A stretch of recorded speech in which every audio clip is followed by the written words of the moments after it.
আহারে আর ডাব বেগুন কোন হালার ঠেলারে ডাব বেগুন লই চলি গেছে কোন যার গে হালার ঠেলা ডাব বেগুন রে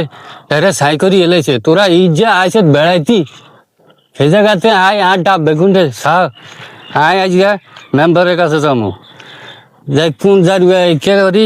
আর ডাব বেগুন খাই লেছে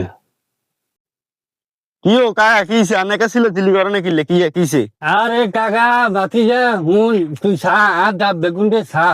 আরে আরে আরে ছাড়া পাড়ি করে গেলেছে কে করছে কইতে পারবি না এই যে হুলাইনি কোন আইছে হ্যাঁ আই কিছু না খাই আর ডাব বেগুন রে খাই লাইছে কোন জায়গা ইজারা খাইলে আই ছাই আয় আর মনে করছি আনার কমু চাই আর দুটো ডাব দিবেলে খাই ফেললে একটু আর ডাক্তার কাছে ডাব খাই ফেললে আরই আনার মনে হচ্ছে কমু তখন কে এ কাম করলো কন সেদিকে দেখছি আনার হোলা না দেখলাম এমিদিকে আইছে লগ আর তো তিঙ্গারে লই আইছে দেখলাম আমার কি আর কস বাতি যা তুই আরে কবি না তা আগে কইতে পারো যে আনন ডাবিম খাই এলাইছে আনে কোনো অনদিন আইদিন ইচ্ছে হাতে ঠিক আছে তুই কবি না তো আন আনে আনে হোলা রান্না গাইলেছেন এটা কিছু করার আছে না অঙ্গা হোলা নিয়ে আইসে মাত তোর বন্ধু বান্ধব লই আইয়ে ঈদের সময় বেড়াইতে আইয়ে অন হোলা নেই করবেই বাতি যা অনেক গালাগালি করে